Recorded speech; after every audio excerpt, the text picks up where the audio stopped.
নমস্কার বন্ধুরা, welcome to Deepa's home kitchen Goalpara. আজকে আমি বানাবো নিরামিষ পনিরের তরকারি। তার জন্য আমার লাগছে পনিরগুলো এখানে আমি বড় বড় টুকরো করে কেটে নিয়েছি। আর লাগছে আমার জিরে বাটা, ধনে বাটা, আদা বাটা, আর লাগছে শুকনো লঙ্কা বাটা।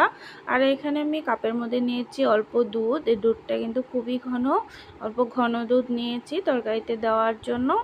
আর আমার লাগবে কটা কাজু বাদাম আর দালচিনি, লবঙ্গ আর ইলাচি। আমি পরে বেটে নেব।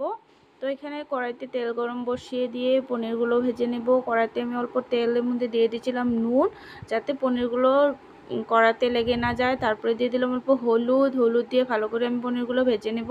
পনিরগুলো ভাজা হয়ে গেলে এখানে আমি একটা তেলগুলো ঝরিয়ে একটা থালের মধ্যে পনিরগুলো উঠিয়ে নিলাম। এখানে কিন্তু আমার পনিরগুলো বেশি ভাজা হয় নাই, খুব সফট আছে।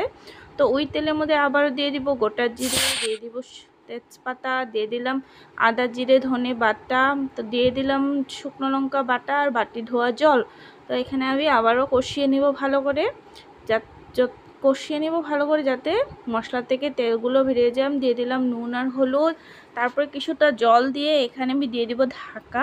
কিছু সময় ঢাকা দেওয়ার পরে ঢাকা খুলে দেখে নেব মশলা থেকে আমার তেল বেরিয়ে এসেছে। এখানে আবারও আমি মশলাটাকে লাড়িয়ে চাড়িয়ে দিয়ে দিব এখানে আগে থেকে ভেজে রাখা পনিরগুলো আমি দিয়ে আবারও কষিয়ে নেব ভালো করে মশলাটা।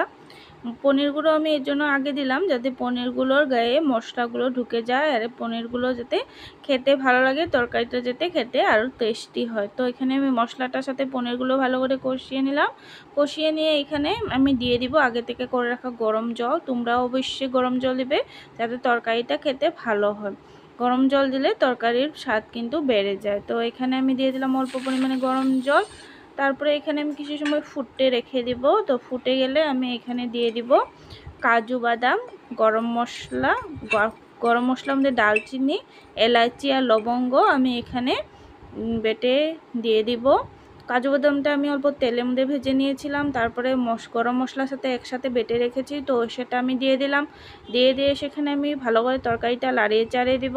লাড়িয়ে চাড়িয়ে দেওয়ার পর কিছু সময় লাড়ার পর এখানে আমি দিয়ে দিব রাখা ঘন দুধটা এখানে আমি ঢেলে দিয়ে কিছু সময় তরকারিটাকে ফুটতে দিব।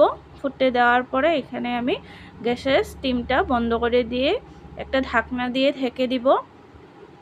ঢেকে দেওয়ার 5-6 মিনিট পর এটা আমি তরকারিটা একটা বাটির মধ্যে ঢেলে তোমাদেরকে দেখিয়ে দিব।